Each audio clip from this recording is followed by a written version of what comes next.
have a mighty big show tonight, guys. A big show. Hey, Mr. Campbell, I'm gonna be on my best behavior, by the way. Not every day that we have a SWAC legend coming on the show.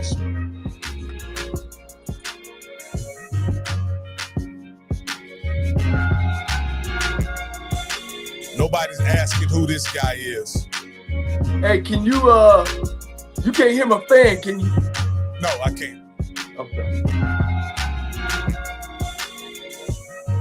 Let's give him a few more seconds to get in here. I see them piling in, they running in, trying to get a good seat. Oh, man, hey, we got our man. We got our main man in here. We got Scotty in here for this one. Yeah, I'm glad Scotty in. I'm glad Scotty in. Hey, we can. Hey, you plan on educating Scotty a little bit? I know. Yeah. You know, he always reminded me of when I played. So I'm gonna throw some numbers out at him and see what these young boys doing compared to what we were doing. I'd like to welcome everybody to HBCU Coaches Corner. I'm your host, Rocky Miller, along with my co-host, Mr. Campbell, the Rattler himself. But our featured host is always the reason why we're here at HBCU Coaches Corner is none other than the SWAC legend himself, Johnnie Cole, where on one cool Mississippi night, he dueled our guests and threw 6 touchdowns. I don't know who he threw them to, but I probably know who his opponent threw him to. But with no further ado, my man, Johnnie Cole. What's up, man? What's up? Hey,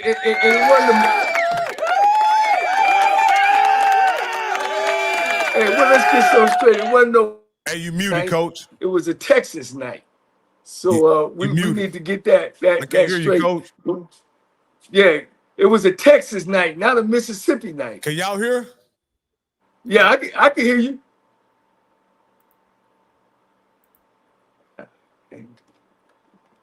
I can hear him now. My bad. Can you hear? Yeah, it was me. I'm sorry. Yeah, Coach.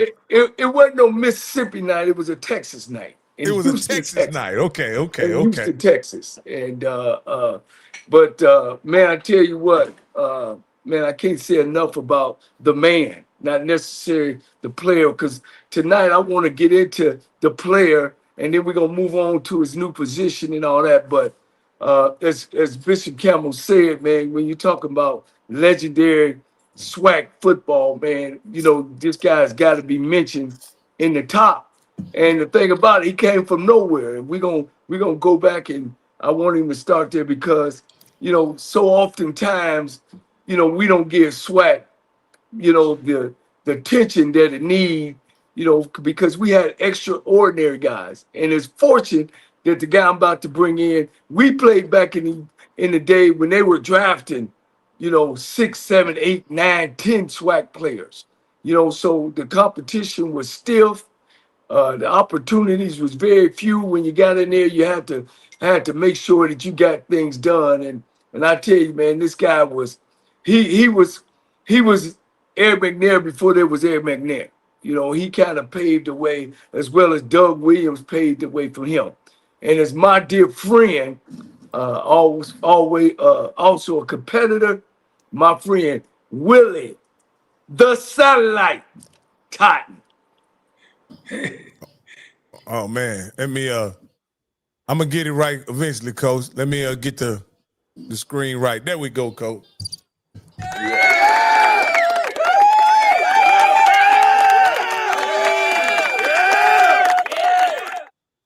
All right, Coach. Man, Coach, I can't keep up with you, man. Boy, one thing you got, at least you got some gold on, you know. And we want to welcome you to the show. You now is the offensive coordinator for Fort Valley State University, and so we want to welcome you to the show, man. And thank you had the time to share it with us tonight. Hey guys, I appreciate you guys having me. And yes, I'm a Wildcat. I'm ready to strike. You know, I'm fortunate I opened my analyst career up at Fort Valley last year when they played Clark at that shootout. And man, the thing that I didn't know about Fort Valley was, man, the campus was so beautiful. You know, they've done, you know, I played them when I was at Lane College. I was a head coach there, and they what they've done to the stadium, you know, was just fantastic, man. And I just didn't believe that Fort Valley State University, man, was that big. I think it was a great university. You know, the people there worked with us. I was with HBCU TV Gold. All the administrators around made sure that we had what we need, and it was a first class operation. So I want to take my hat off to Fort Valley State athletic administrator as well as the president. It's no doubt, Johnny, that and like I said, I appreciate you guys having me on, and that was my feeling exactly when I had the opportunity to come to Fort Valley. I was very impressed. I was very impressed with the campus. I was very impressed with the facilities. I was very impressed though with the warm arms of the administrators, the athletic director, AD Daphne Johnson, the president, Dr. Jones. You know, when I walked through those doors and had the opportunity to come here, and I was just amazed. You know, I was coming from Southern, and then you comparing, you know, Southern and you comparing Fort Valley. I was very, very pleased. And you talking about right there along with one of the greatest institutions in HBCUs is Southern University. And now you're looking at Fort Valley, and Fort Valley is right there beside Southern. Well, we hope that they understand who they got here. They got one of our SWAC legendary guys. Coach, man, you know, of course, we talk a lot on and off the field. We kind of really met guys at the SWAC tour. You know, that's where we kind of really met personally, and we both was juniors, and you know, we had a great time meeting each other. Coach Totten, 5,000 yards. I want my audience to understand this man threw for let me say that, 5,000 yards and 56 touchdowns in one season. No, and you guys, no, 58, Johnny. I threw 2 touchdowns in the playoffs. Oh, okay. Look, you got to eat it all, Coach. Because you know, when we start talking about when we battle, I'm going to make sure your numbers are right with mine. Because I want to say I got you that night, but you won the game, but I got you. But, yeah, you did. Coach, you did. I can admit you did. You got me. Yeah. You're the first quarterback to have me benched, and Coach Cooley benched me that night because I didn't outdo you. Wow. We're going to get into that, Coach, real deep, because you were surprised. I didn't play in the third quarter either. So my coach had benched me too. Coach, man, you choose Mississippi Valley State. You know, because I want everybody to know where we start. We're going to get to Fort Valley because that's the most important. Man, why did you choose Mississippi Valley State, and how did it all come together? Well, I tell you, that's a long story. I mean, you know, back in high school, we ran the wishbone, the Notre Dame box, and during our time, the early part of the 80s, the late 70s, everybody was running the football, and how I got to Mississippi Valley. I got to Mississippi Valley as a punter because we didn't throw the ball a lot in high school. We ran the football. My both running backs rushed for over 1,000 yards in the backfield, and all I had to do in high school just turn around and hand the ball off. We had great running backs, and I ran the ball a little bit as well, but we didn't throw the ball as much, and I got discovered really as a punter. You hear that, Bishop? The punter. But that says stuff about Archie Gunslinger Cooley. Rest his soul, that, you know, that was the thing about those coaches back in them days. They could look at guys and make sure they know how to put guys in different positions. So our hat goes out to Coach Cooley and his coaching staff for bringing you there. Now, where did you meet Jerry Rice? Did y'all start at freshman, or it kind of worked into it? We started as true freshmen. Jerry came in as a true freshman, and he had been recruited also, and they didn't throw the ball a lot at Crawford at B.L. Moore High School, so they didn't know his talent either. A lot of people passed up on Jerry because they wasn't throwing the ball, and they were running the football a lot in high school, and he kind of got passed up. And like you say, I'll take my hat off to Coach Cooley. I give Coach Cooley all the credit for really knowing how to project talent. He saw something in Jerry. He saw something in myself, and he saw something in all of the guys that he brought in that year. He brought in 30 freshmen that year, and he pretty much kind of had an idea of what he was trying to do, and we didn't have no idea what he was trying to do. And he brought guys from small schools. I went to a small high school. Jerry went to a small high school, and he didn't recruit a lot of kids from the big high schools. And he got a lot of guys who probably wouldn't have had an opportunity to go to college if Coach Cooley hadn't given them that opportunity. Yeah. And one of the things that people don't understand, even today, when you're coming to recruiting, everybody is running for these 5-star and 4-star players. Now, you're a coach, you've been around, you've been a head coach before. What star would you give yourself? Well, to be honest, in high school, I knew I could throw the football. I didn't have to throw the football in high school because of the scheme that we were running.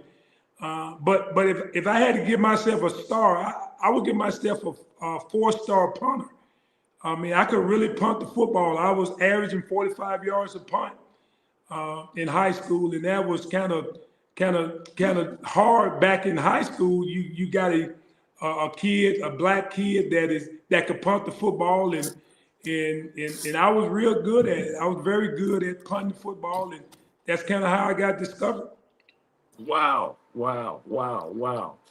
You guys want to jump in, or y'all taking my lead? Of course, I want to jump in here. Coach, you say you were recruited as a punter, right? That's right. How did Coach Cooley discover that you could throw the ball as well?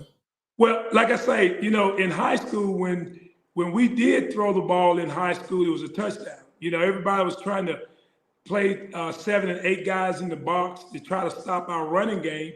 And I had a guy named Willie Ware, and also I had a guy named Roger Totten, which is my brother. They were great receivers.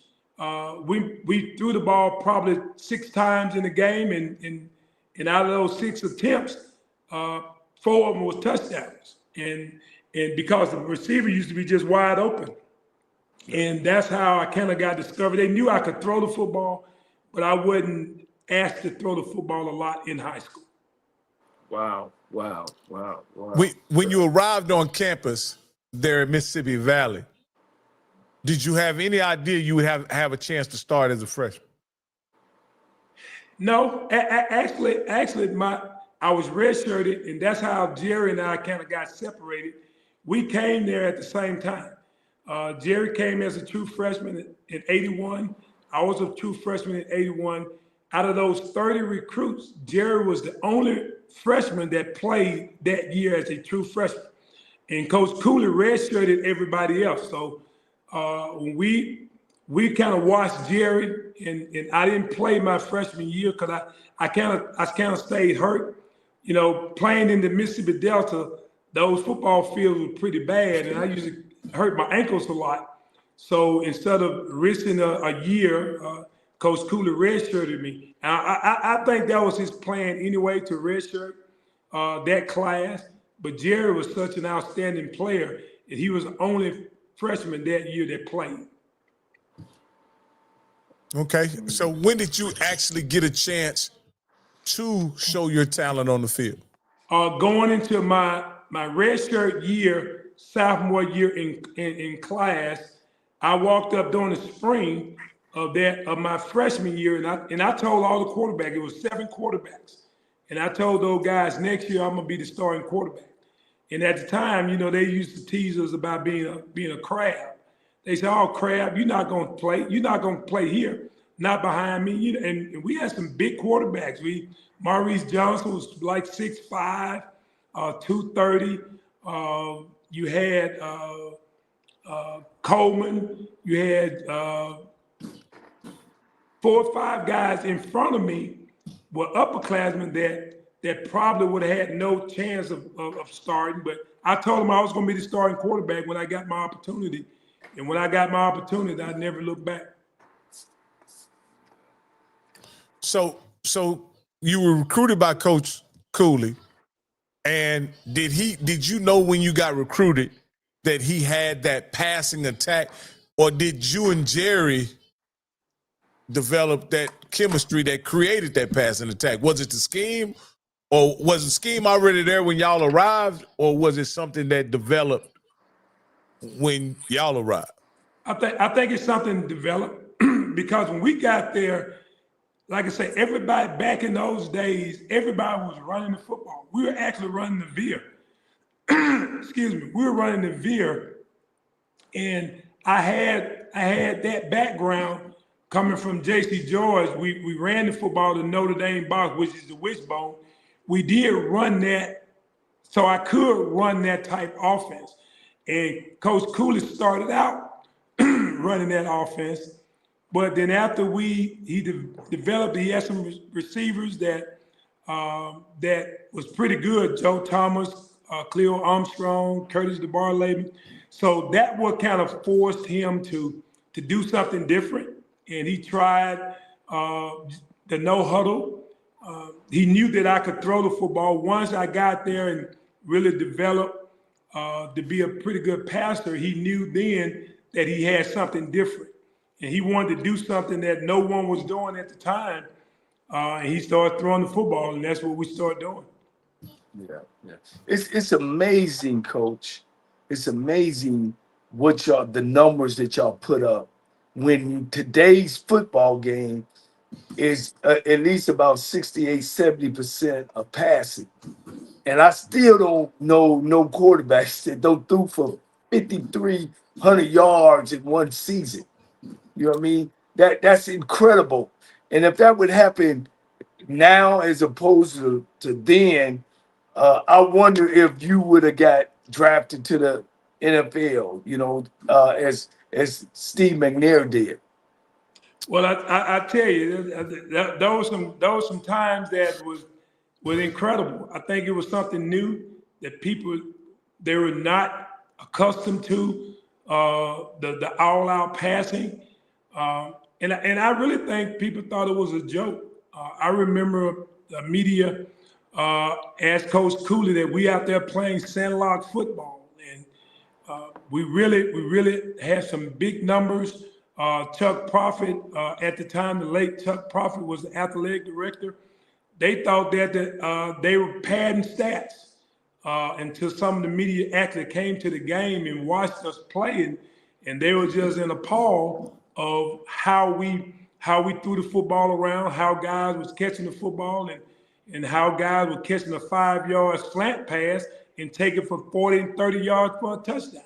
Hey, Coach, I want to see if I can play something, Coach. You in a lot of Hall of Fames, Coach. You in a lot of Hall of Fames. I mean, I don't think there's a Hall of Fame that was created that you're not in, Coach. But I want to play this video of the Black College Hall of Fame, just to give our people who some idea of what you were able to do there, and hopefully you'll be able to hear the audio.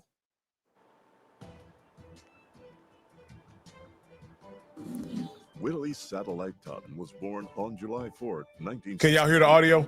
Yeah, turn up just a little bit. As a quarterback for the Mississippi Valley State. I got it all the way, guys. Hold on. Over 50 1AA records, playing in a no-huddle offense called the Satellite Express. Willie Totten and his favorite target, wide receiver Jerry Rice, flourished in this system.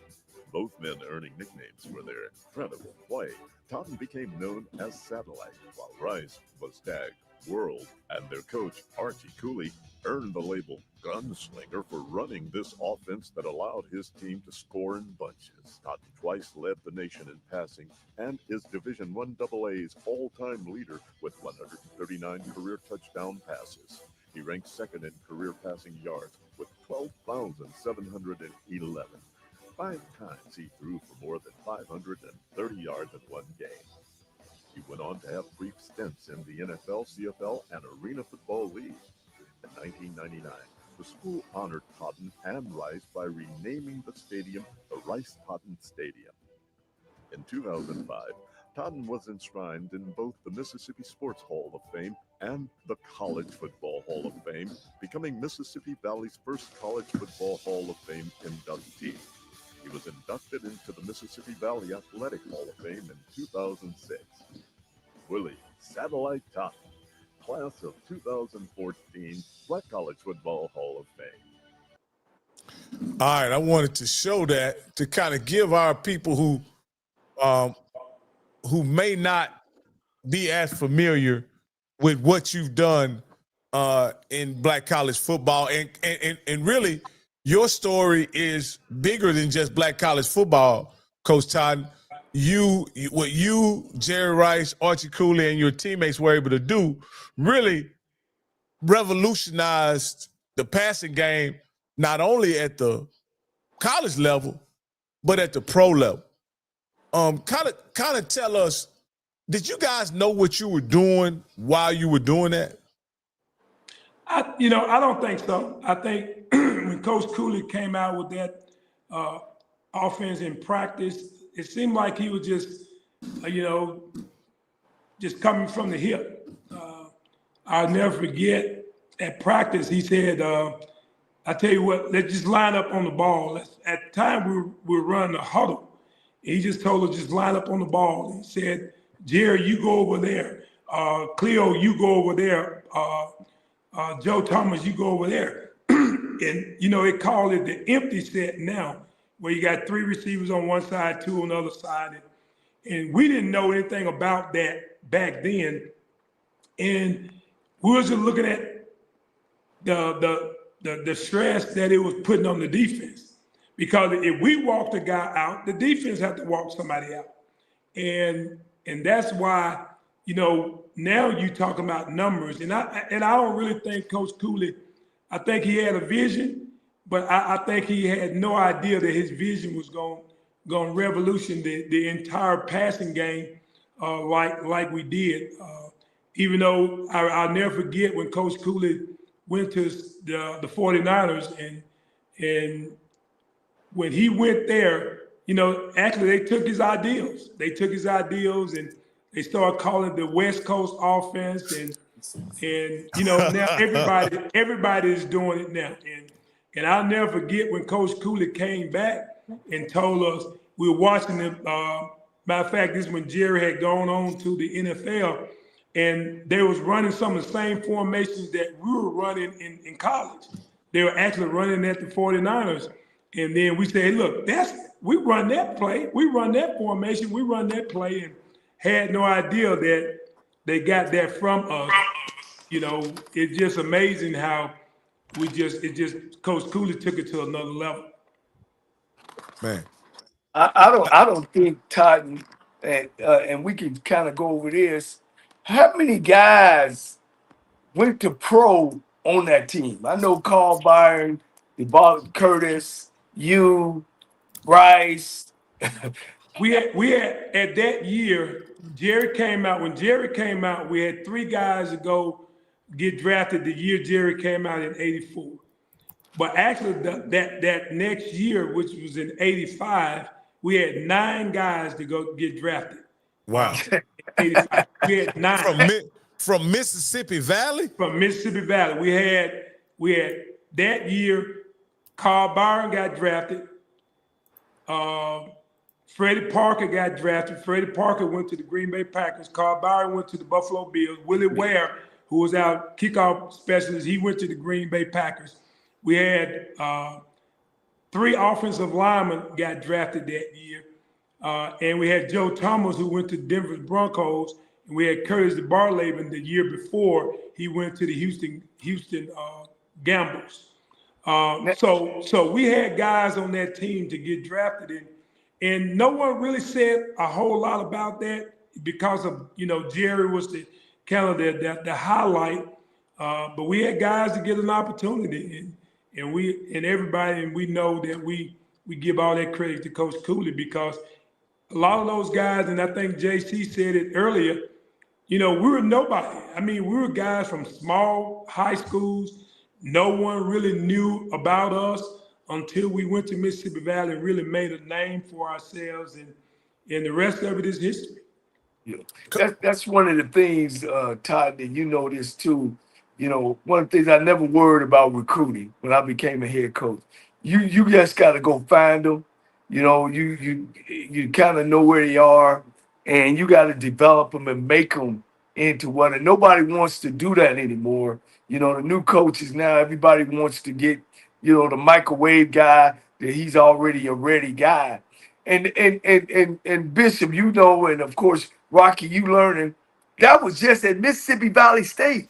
What about Grambling, Jackson State, Texas Southern, Alcorn? They all had great players. Right. I want to ask Mr. Campbell something, being that he's our SWAC historian, right? At the time that Willie Totten and Jerry Rice was playing at Mississippi Valley, what was the perception of Valley at that time? Can you kind of frame that up about what was Valley prior to them arriving on campus? I'm gonna tell you like this, because see, once I get going, I'm gonna get going. I ain't gonna let y'all talk for the next 15 minutes, because we got the satellite on. Because see, y'all dance around stuff. So I got to get into it. But let me tell you something, and Coach knows this. They weren't a rival of Jackson State. They played Jackson State. For that's honest. And Valley was Valley. And there was a little school up there in Itabena. They come down and, they play, and Jackson State put 35, 40 on them, and then they go on about their business. And that's what it was, because it was Valley. And like I said, I'm going to let y'all ask y'all a question. I'm getting ready to set Coach up on how that took off, because there's a couple of similar games the year before that went into the magical season of 84. So, Rocky, that's what it was. It was Valley. Like I say, they were up there in the Delta. But again, you're talking about during the time where you're talking about Jackson State. You're talking about Grambling at their height, at their zenith, where you're talking about they're putting it in. Doug Williams had just left. You know what I mean? And things like that. So you're looking at those guys, and then, it was just for people in Jackson, that was just another game on the schedule. Don't forget Alcorn. Alcorn, right. Well, that's what I'm saying. But that was their rival. But Valley wasn't their rival. So now, Rocky, are you done? Because I'm done. I'm ready to learn. Okay, so now, Coach, listen, we got to school these folks on a couple of things. So one of the things, you guys started the 82 season. You were 5-5. That was really the best time. Right. You roll into the 83 season, and you play Jackson State, the closest you played them. Then you end up tying Grambling and beating Tennessee State at the end of the year. Right. Did you guys start to feel that, wait a minute, we kind of got something here, and that we kind of see when you start in the 82 season? Because that's when people really discovered satellite tile and like, wait a minute, hold on, these guys got some talent. And that 83 season was the one where people in Jackson were like, wait a minute now, they just tied Grambling down at Grambling and beat Tennessee State, a team that I think at that time, that went 9-2 that year. Right. So can you talk about that first, Coach? I think that's a great point there, Brother Campbell. I mean, it really started, I think, when Coach Cooley redshirted that first class. When he redshirted that first class of 29 guys, and Jerry was the only one that played his true freshman year, we had a whole year to kind of gel together. And at the time, we really wasn't running the spread offense. I think Coach started developing that over the period of time, but we had a lot of talent. I mean, we had the offensive line. You talking about the ton of fun. They call them the ton of fun. Those guys up there 6'5", 6'6", I mean, 350, 345, that could move and could run, that other people looked at them as being fat boys, and they were too big to run, and they couldn't play. But Coach Cooley developed. I mean, we developed over the years, and like you said, I never had a losing season at Mississippi Valley. And it started in 82 when my first year I started, and we went 5-5, like you said, and then that next year, I think when we went 7-3-1, that's when it really started for us in '83, and that was a year that I hurt my knee. I hurt my knee against Southern that year, and that was the year that we came back and we tied grounding for homecoming, and I think that's when it really kind of sinked in that we had something special at Valley, and I think that's when the players really started believing. Because in the summertime, we had our entire team in summer school, and we practiced all the way up until we got ready to play. And people don't understand, we practiced 4 times a day. I mean, it was 4 times a day at the time. And we didn't complain like, guys complain now that we practicing too long. It was no such thing as practicing too long in the Delta. We go back at the Hideaway. It was on the backside of the campus. Nobody paid us no attention, and we just practiced. We practiced and we practiced, and we got better, and we started making teams in the conference believe that Mississippi Valley was for real. Now, Coach, we moved to the '84 season, and people are now, it's starting to bubble, and people are starting to hear about this offense. So you guys start the '84 season, you play Kentucky State, and I remember in the Clarion Ledger, you guys went 86-0. Right. And nobody saw the game. It wasn't on TV. All we saw in the paper, wait a minute, Valley scored 86 points. But of course, people was like, hey, it's Kentucky State. A lot of people definitely in Jackson didn't know who Kentucky State was. Then you guys come back and you play Washburn. Yep. And then you guys you go 77. The next week is the game in Jackson. That's right. That's right. And Rock is here. And to my Jack, Coach, let me tell you something. Let me tell you one, and Coach will admit this. Even though the Alcorn game was the biggest, to me, the most important game that season was that Jackson State game. They come in there, Jackson State had beaten them 27 straight years. 28. Okay, Yep. Coach, correct me, because I'm going off the top of my dome. So 28 years. Right. And you guys come in here, and this is the Jackson State Tigers, and 50,000 people, Coach, and they say 60, well, as Scott is saying, 60,000 strong. It was 50,000 strong. Right. And Coach, you guys win that game. And let me just kind of roll this. You guys win that game 49-32. First of all, talk about being in that atmosphere in Jackson, beautiful night, and you guys showed the whole world what the Satellite Express was about. Well, I think it started the year before in '82 when Jackson beat us. They beat us in Memphis at the Liberty Bowl, and that seemed like that whole year. That's all Coach Cooley. Coach Cooley was a graduate of Jackson State, and that was something that he always talked about, beating Jackson State. And coming up to that game, we just came off of 2 games where we dominated the opponent, Kentucky State and Washburn, and that was our true test. Our true test when we played Jackson State, if we could score against Jackson State and we could beat Jackson State, we knew right then that we definitely had made it. And that whole week, everybody thought that it was a fluke when we played those teams, that we scored all those points and it wasn't real. And we were just when we got to Jackson State was going to beat us like they always beat us. But I think that week we made believers out of ourselves because we were determined for Coach Cooley that we were going to beat Jackson State. And trust me, when we went in that stadium, we had our mind made up that we were going to win that game. And Jackson State pulled everything they could out of the hat, but they just couldn't do it. And I'll never forget Coach Cooley, ran around. We did a parade around the stadium, shaking hands, shaking fans' hands, and people asked me what's the most memorable game I had in my career. And that's always been the game that I talked about. I never talk about the Alcorn game. I always talk about that Jackson State game because we had beat Alcorn before, but we had never beat Jackson. And to do that, I mean, that's always going to be my top game forever. Same thing with Jerry. When you talk to Jerry, he'll say the exact same thing. When we beat Jackson State, that's probably the most memorable game of my career. Now, Coach, wait, hold on, Rock. Hold on. Slow down. Just wait a minute. I'm cooking.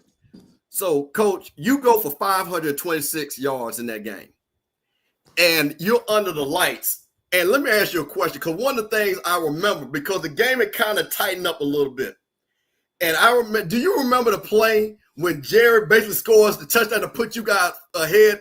And it was kind of one of those ones. I think they tried to blitz you, which everybody was like, "Wait a minute." Do you remember that play, Coach? When they kind of.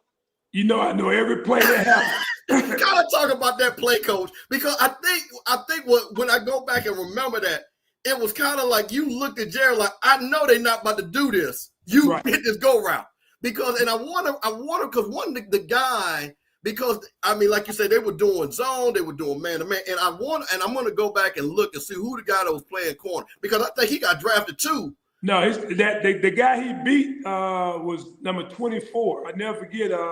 I think his name was Woods. Woods. I think he's a principal in Birmingham.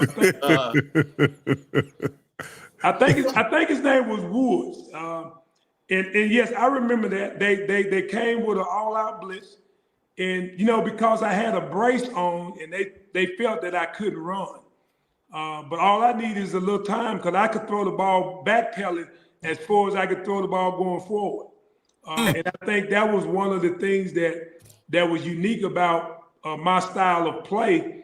I could drop back and still throw the football while I'm dropping back. Never set my feet, never plant or anything. I can just still throw it 30, 40 yards off one leg.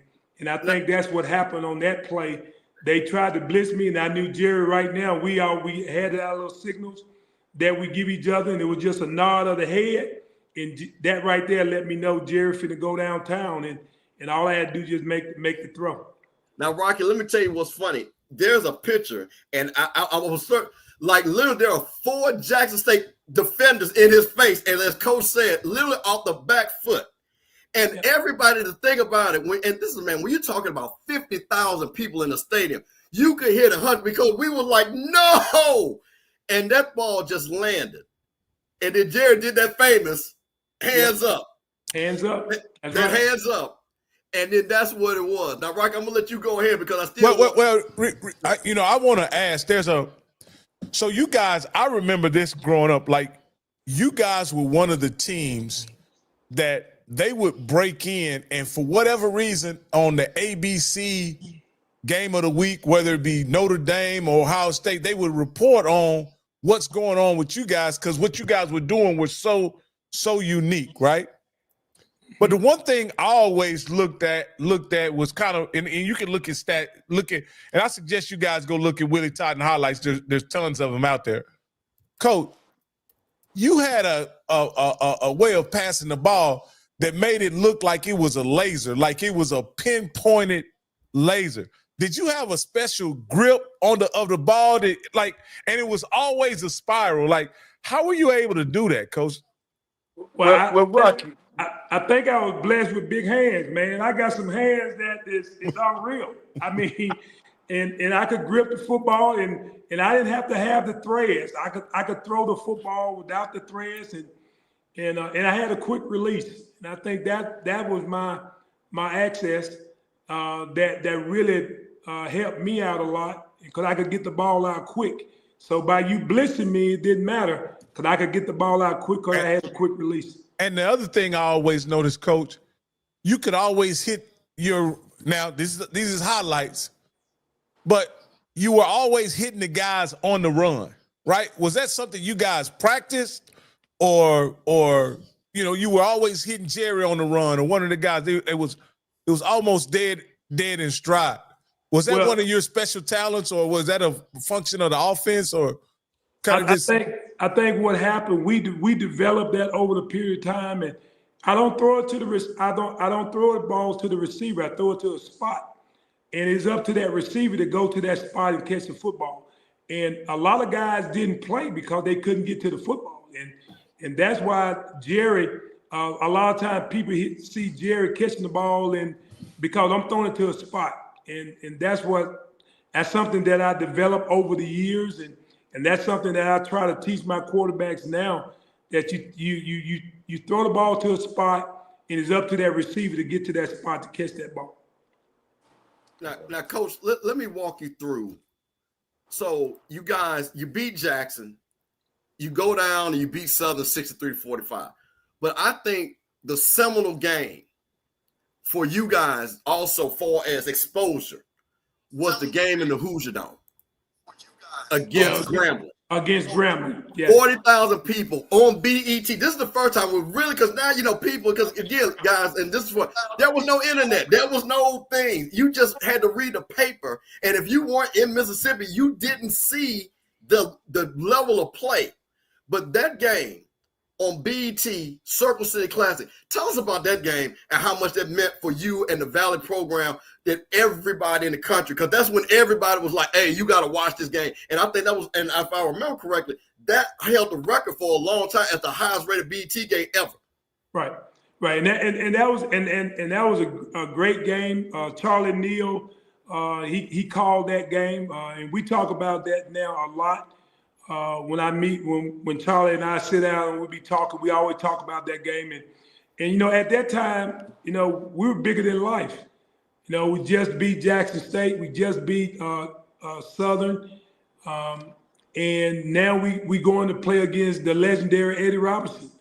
And I think the hype for that game was just as big as when we beat Jackson State for the first time. And at the time, Grambling, they were undefeated. They were heavily favored, even though we had set all the records and we had threw all the touchdowns, but everybody still felt that Grambling was going to beat us. And I remember saying that people were talking about you guys are going up against the legendary coach Eddie Robinson. And I'll never forget, I said that all due respect to Coach Robinson is not going to play. We're going to play those guys that when they get on that field, they're going to be in trouble. If they can't stop that express, they're going to be in trouble. And that's exactly what we did. They could not stop us. I mean, they scored too, and we just outscored them. And I'll never get Jerry caught a slant pass and went 70 yards for a touchdown. Now, Coach, let me ask you a question. Now, did y'all get new jerseys for that game? Because that red was red that day. Did they give y'all new jerseys for that game? Because everything looked crispy that game. Well, that's the game we broke out the all red. That right? Okay. Coach Cooley was a guy that he was a showman. And he liked to dress nice, and he wanted us. He always said, if you look good, you play good, and we use that as a slogan. We use that as a motivation. So when we come out on that field, we wanted to be clean. And that's when we broke out the red uniforms, and that red looked good on TV. When I used to go back and look at those games, and it's just amazing to me how we just exploded. And Grambling had a good football team. Grambling was heavily favored, and we came out in all that red, and we put on the show. What was the score of that game, Coach? That game, 48-36. 48-36. 48-36, yeah. Now, Coach, now you beating the big bad Grambling Tigers, and then you guys roll into Houston, Texas, and happen to play against somebody on this screen. The legendary. Now, Coach, tell us about that game. Now, that game there was a 55-42 victory. Now, tell us the story. Coach, you said you got benched that game. Yeah, I got benched, and that's the time when JC and I became friends. That year we went on the SWAC tour. We met each other on the bus, and you know how guys talk smack. I was never a smack talker, but JC always been a smack talker. And he was talking a lot of noise. I was like, who is this little bitty dude talking all this noise? But he could play though. I mean, he could really play. I think that year we ended up 1-2. Of course, JC ended up was number 2, and I was number 1. But we had a battle, man. When we went in that stadium, I'll never forget. they had a good combination too, because we couldn't stop JC and we couldn't stop Corbett. That was his number one guy, and they were, man, as soon as we would score, they would score. And I have always had respect for JC Game, and he could really throw the football. They didn't throw the football as much as we did, but they were throwing the football a lot that game. And I think it came down to the shootout, and Coach Cooley thing was his biggest thing. Can't nobody stop mine, in that game, I think he got a little upset because Texas Southern was outplaying us. They really was outplaying us, and he got so mad when we finally got the lead. And he took me out and took Jerry out, and we just ran the football to try to keep the ball away from Texas Southern, and that's how we ended up winning the game. I think the game ended up being 55-45, and we almost lost that game. Yeah. It was a good game, man. But talking about the SWAC tour, man, I can remember Victor Hall, Jackie linebacker? Yeah, Jackie Walker. Jackie Walker, and and those rides, Todd, when we used to be back and listen to the Gunslinger and Eddie and Marino Cassim and W.C. Gordon. I mean, you had all this greatness on this bus, man. It was just incredible, guys. Just being a 20-year-old man, watching these guys, and they were showmen. I mean, they would get up, and we would go from city to city to city where we play at, and have this banquet. And man, they would just, people would come from all over the place to hear them talk, about, what they gonna do, what they ain't gonna do. And, Gunslinger was, Archie was a showman, man, not just as well on the field, but off the field as well. So those was great times, man. Coach, he still threw for 358, Rocky. I just threw for 405. You know what I mean? He still threw for 3 touchdowns. I had 6 that night. So it was still, stuff going back and forth, man, with Coach, man. Todd, were y'all playing on air? Did y'all play? Was any defenses there? It was on television, and the game lasted almost 4 hours. Yeah, the game was on television, and that was the game that Jerry got discovered. He really got discovered by Bill Walsh that game. He came over and he watched Jerry play, and I'll never forget. He told the story that he watched him in the hotel, and he watched that game because Jerry did put on a show, even though we didn't play as well as we had played the previous games. But that's how he got discovered, though. Let me ask you, Coach. Let me ask Coach one thing. I know you were a player back then, and you were sought after as well. I know from talking to other scouts, pro scouts, during those times, a lot of them got fired because they didn't rank Jerry as a first rounder. Right. Bill Walsh came and snuck him. Nobody really knew. So my question to you really was a lot of scouts coming out there to see him, or we did doing practice and stuff? We had scouts there every day. I mean, okay. every that's I'm telling you, man. It seemed like then we seemed like we were celebrities. I mean, we had major TV networks, sports network. We had scouts at practice every day. Okay. And I think what happened is a lot of those guys are looking at Mississippi Valley as just what I said. They said that it didn't seem like it was real. What we were doing didn't look real, but it was real. If you came to the game and you watched the film, it was incredible, and we were not trying to set records. We were just out there having fun. And I know teams after that and trying to set records. And if we were really trying to set records, I think we could have put them out so far that no one probably could ever break them. Because a lot of time I didn't even play in the fourth quarter. But scouts was at the game. Yes, they were there. But sometimes you miss, and they definitely missed on Willie Totten. Well, let me hold on. Let me add something to that too, because I give you perspective of that for people that don't remember. Al Toon went early to the Jets. Eddie Brown went to Cincinnati.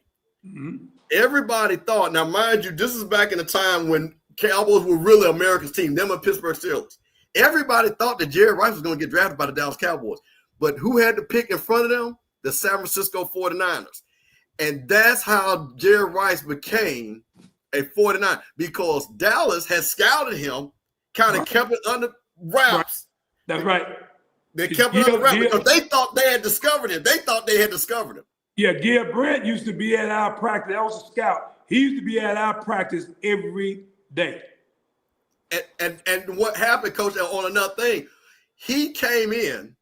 I think he came because I don't think this is before the private jets because I think he came to Jackson Airport and tried to sneak in almost a little bit to let it be known. So that's why I want people to understand the level of people to understand the talent they have. Now, Coach, I'm trying to get us through because I'm getting to a point. You guys blow Prairie View out, you put 70. The game of the century. One of the seminal games in the history of HBCU football. You all basically 1 and 2 Alcorn in black college football. Tell us about that game. 63,000, which I think is still the record in that stadium. Still the record. Yeah, still the record. Move the game to a Sunday, shown on WLBT. Coach, talk about, and not only that, the level of play that you saw between yourself, Jerry Rice, and Isaac Holt. That was just a battle within itself. Tell people about that game because, guys, I'm going to tell you something. This was one of those games that, for the younger people, you remember the Texas USC game? This was on that level of that type of the feel of the game, the level of play. Because, again, to Coach's point, everybody knew about the Satellite Express. Mm-hmm. Everybody knew it. They were a national phenomenon. And then, again, to play Alcorn. So, Coach, talk a little bit about basically the game of the century. Well, it was just that. I mean, they knew coming up to that game, and Chuck Prophet, the athletic director, they had to move the game because both teams was undefeated. We had the #1 offense in black college football, and Alcorn at the time had the #1 defense in black college football. So they kind of blew the game up, and they said that to play that game at Mississippi Valley, we probably wasn't going to have enough room. So what they did that Saturday, Mississippi State and Ole Miss played in the stadium that Saturday. And in order for us to play, we had to play on a Sunday. So we couldn't play the game that Saturday, so they moved the game to that Sunday, and that's how we ended up playing on Sunday. And we played it at the time when people had the opportunity to go to church and then come to the game. I think the game was at 2:00. I remember when we got to the game is at 2:00. We get to the game around 10:30, 11 o'clock. It was like 30, 40,000 people already in the stadium. Wow. This is before we even get to the stadium. The stadium was already packed. And when we walked out there for pregame, and I couldn't believe it. It seemed like we were walking on cloud 9 because of the energy in the stadium. It was just phenomenal. And to see that many people in that stadium and to come out there and play the way we did, we put on a show. I mean, Alcorn jumped out on us, and we came back and tied the game up 28-28. And I mean, people were going crazy, and they had a good game plan. They held every game. They held every play. They was holding Jerry and the receivers, and they were going to make the referee call the game. And the referees, they were not going to call a holding on every play. They called some holding, but there's a lot of them they didn't call because the game was so long, because they could have called holding on every play. And I think that was their scheme. Their scheme was to hold. Yeah, when you say that, Coach, see, they played a lot of man coverage. That's all what Marino Castro ever believed in was man on man. And they had what, 2 or 3 guys got drafted from that secretary. One couple of them were all pro. They did. Yeah. They did. Isaac Holt. I know. We went back and looked at the film. Isaac Holt and Jerry. That was the show. That was everybody would come to see that combination. But they was holding. Ike Holt was holding Jerry underneath, and then Tony Wolfall was holding Jerry over the top. So they played him. They had two safeties and they played man across the board. They played. Well, I'll say this as a Dallas Cowboy fan, and unfortunately, at some point, Ike Holt became a Dallas Cowboy, and he never stopped holding them, and they was calling it. Right. So, right. Well, that and you know, after that game, we talked about, you know, the holding coach. We went back and looked at the film. Coach Cooley, he wrote into the conference office, and we counted, even though they had a lot of penalties that game, we counted 24 holds that they didn't call. So that means that game probably would have gone 6 hours if the referee would have thrown the flag on every time they was holding it. And they had a good scheme. I mean, we should have been running the football, but Coach Cooley, I'll never forget, he said, "They can't nobody stop my shit." And so and what happened? I think that game, Coach Chasm, they had a great game plan. They only rushed 3 guys. Yeah. Now, Coach, I'm gonna say one thing about that game in Mississippi history. That was the game, and I'm telling you, Rocky, this is honest God truth. Coach Battery may have died, so he may have to come back and get with us because it looked like he froze on us. Well, let me say this, man. That game was over 62,000. That was question. They had so many people that you couldn't even walk up the steps. They had started covering the steps because it was just so many people there. And you know, and Willie Totten, out of the player, he just as good as the man as well. And nobody has accomplished that feat that Gunslinger accomplished with that team. But Willie is the only coach that got close when he was there coaching in Mississippi Valley as the head coach. And that was a great opportunity for him to come back and be the head coach, and actually took him. And I think that one winning season, and matter of fact, he beat us when we were at Alabama State. So he did just as good a job, you know, being a player as a coach in Mississippi Valley. Let me ask you this, Coach Cole, because I want to get back to the Satellite Express for a moment, Coach.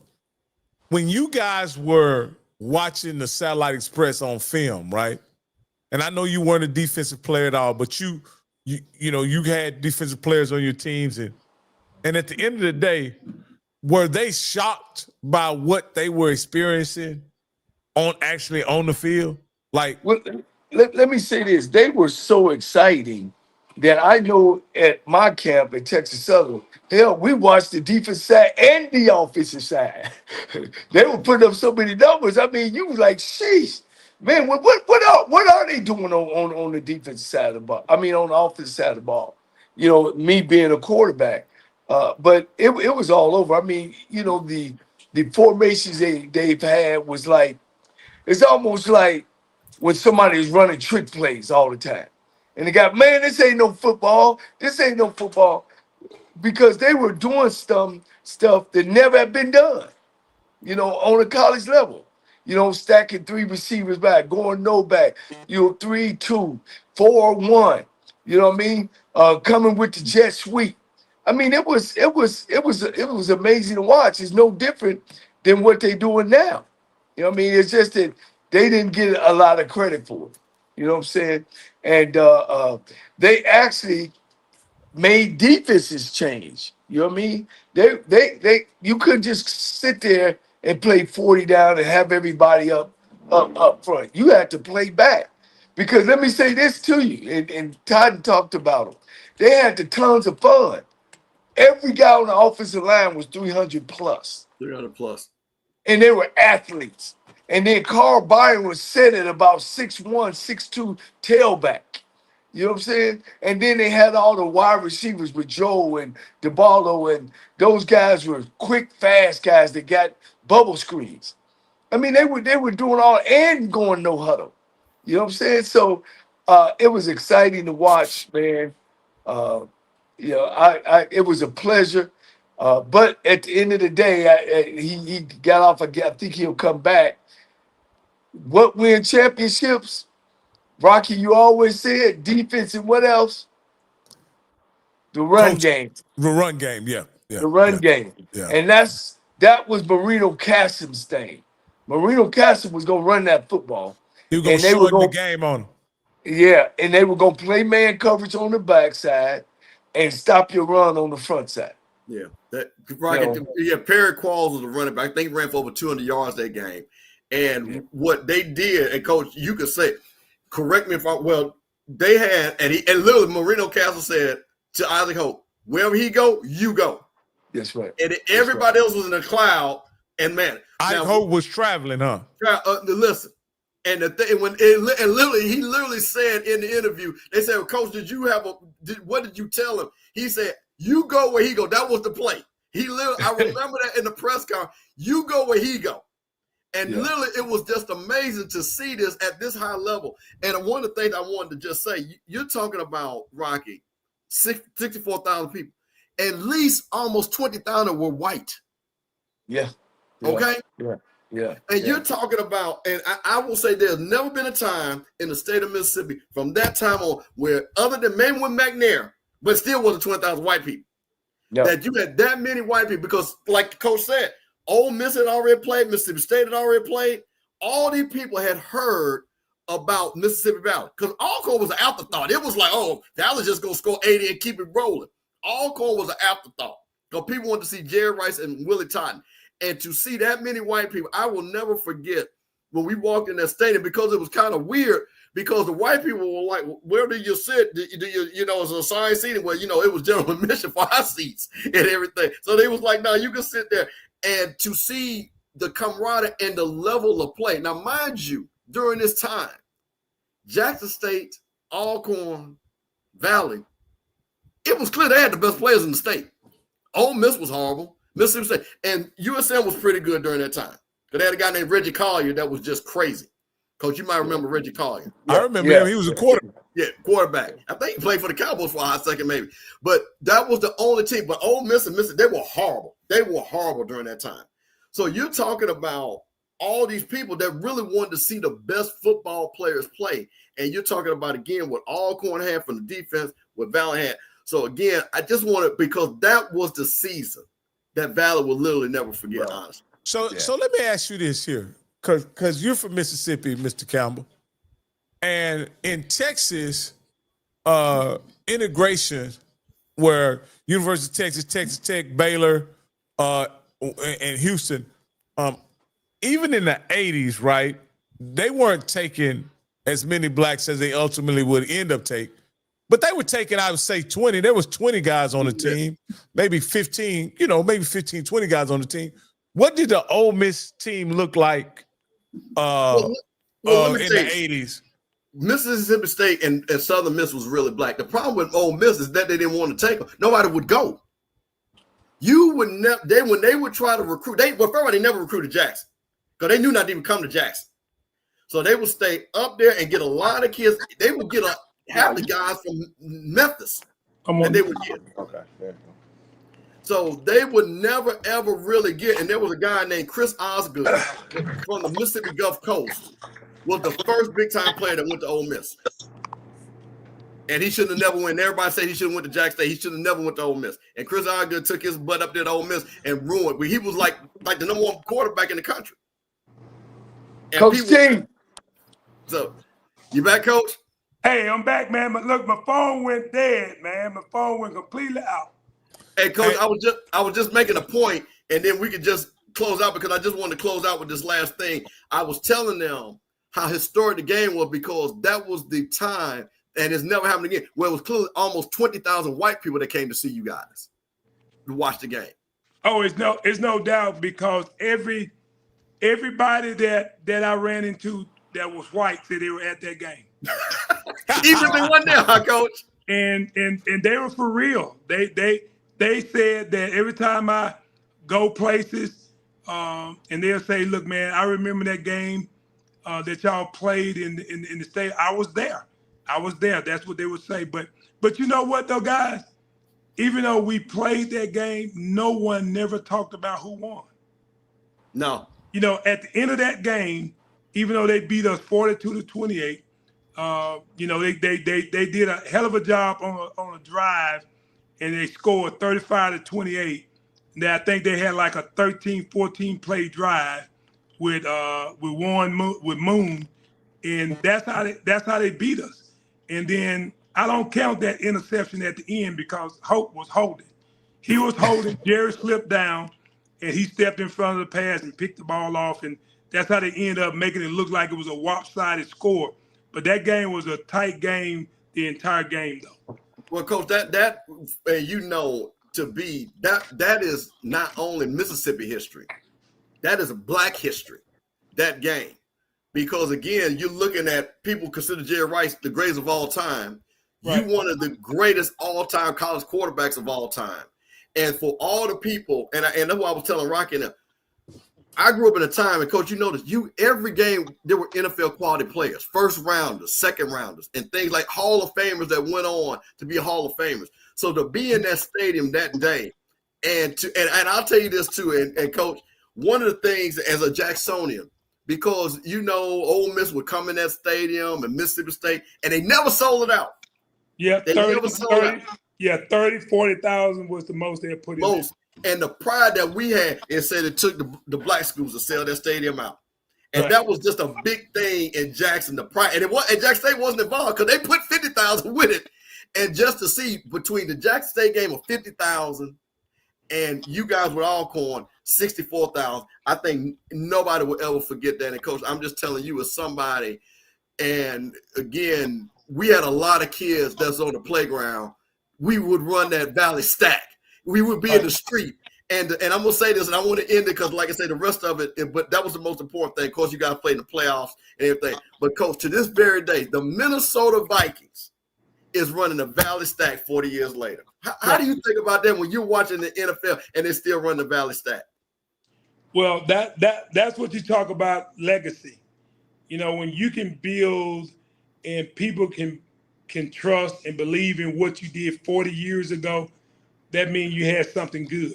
And for teams to continue to run the stack offense and to run the formations that we ran back in the day, I can't say enough about my coach. And, you know, I know he's resting and he's looking down on us from heaven, but he was a genius. And a lot of times people didn't give Coach Cooley the credit that he deserved. You talk about Jerry and you talk about myself, and we both are in 7 Hall of Fames, and Coach Cooley need to be in those Hall of Fames too.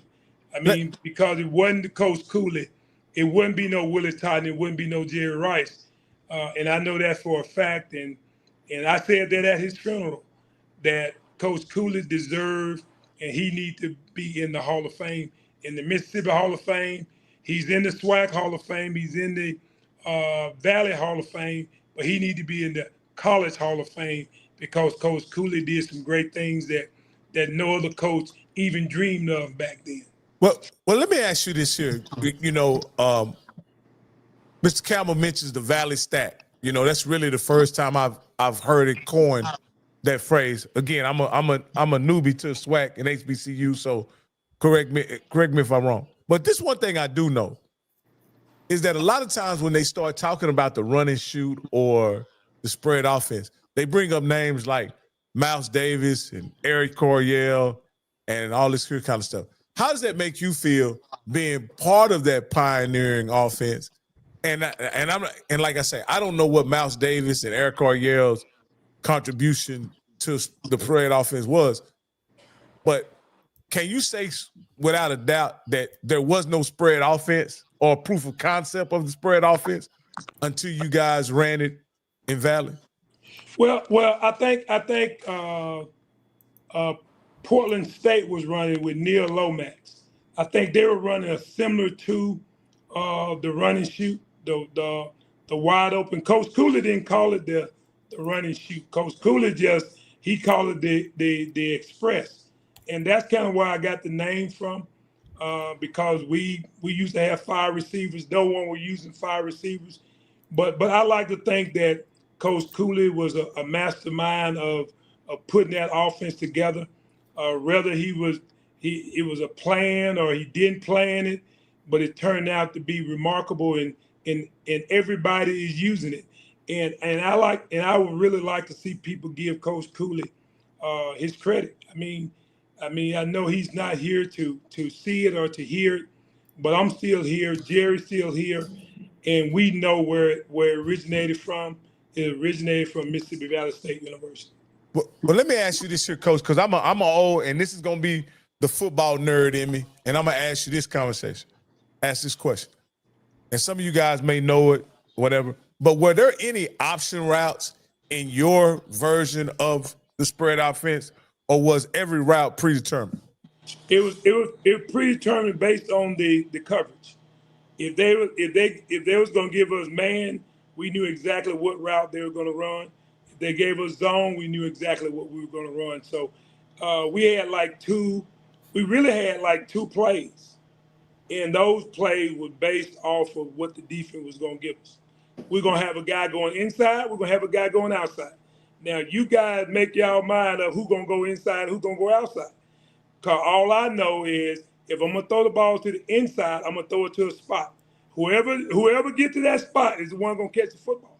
So it got to be kind of a masterpiece. It's hard to really try to defend it because those guys, we practice so much. Like I say, that we practice 4 times a day. And we knew exactly, everybody knew exactly their role. Everybody knew exactly where they were supposed to be on the field. And it was hard to stop. It really was hard to stop.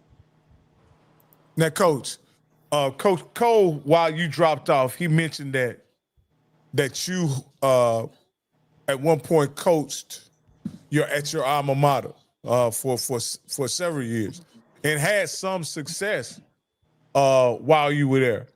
Did you run a version of the Gunslingers offense while you were there, or did you run something different? We ran a version of it. We ran a version.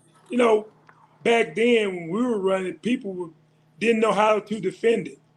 Now everybody, you got these defensive coordinators who are smart.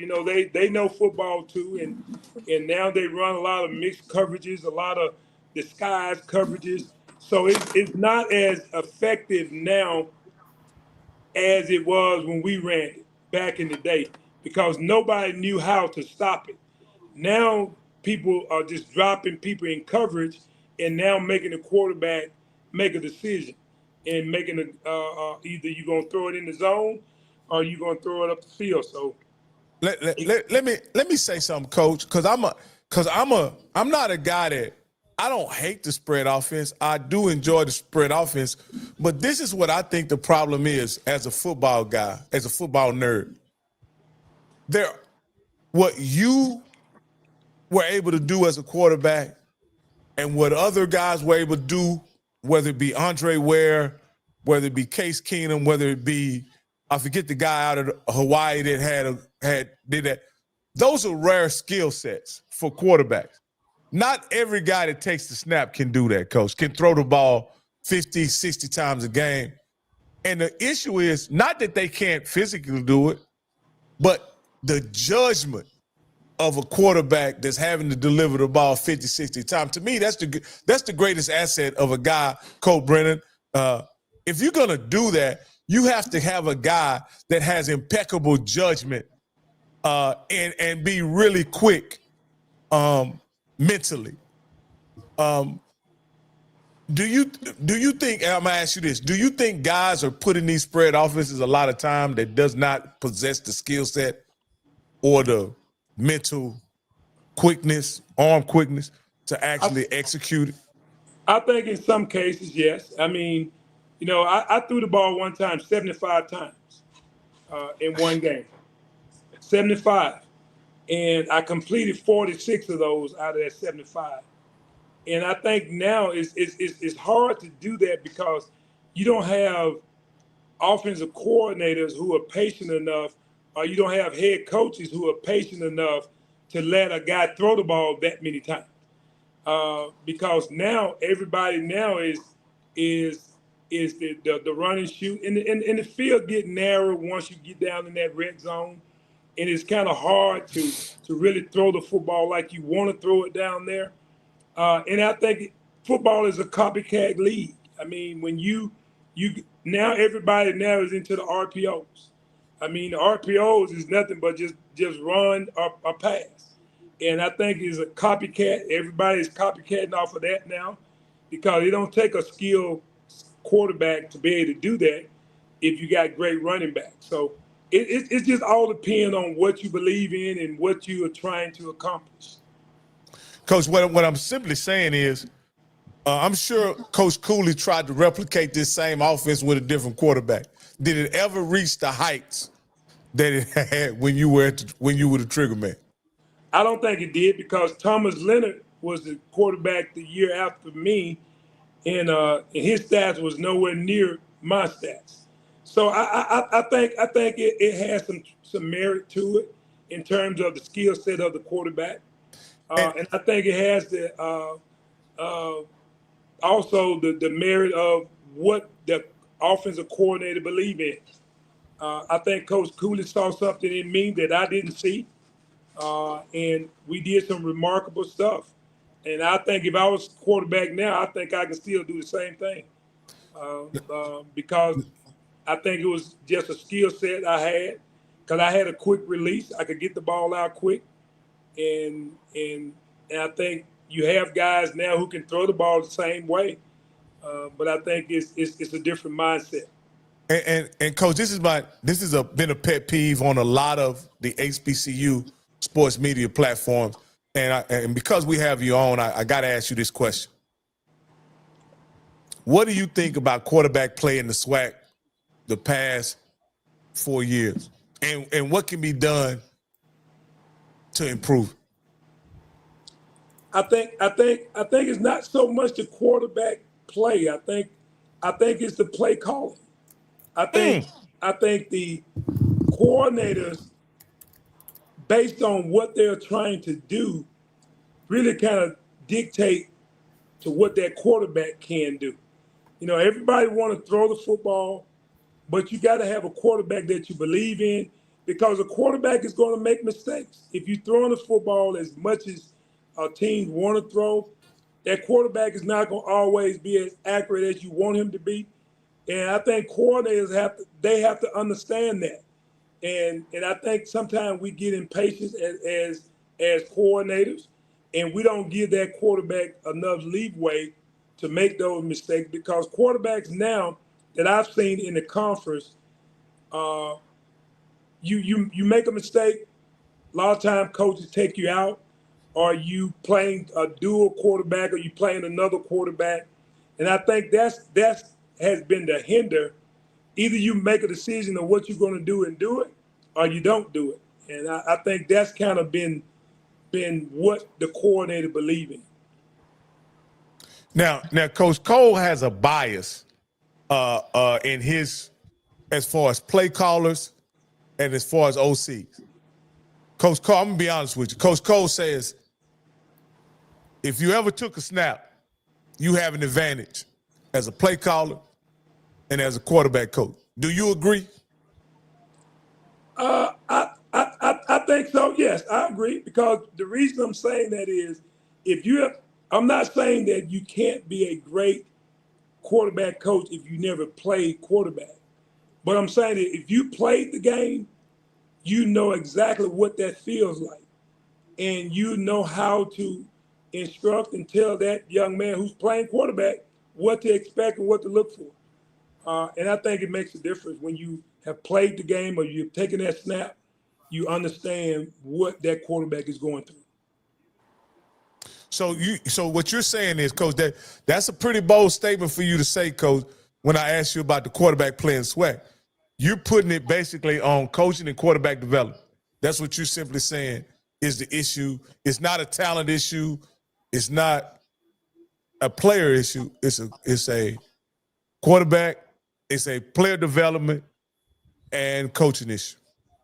That's my opinion. Yes, I really think that if you played the quarterback position and you understand what it's going to take, I think you have to develop and you have to trust and you have to give him the ring.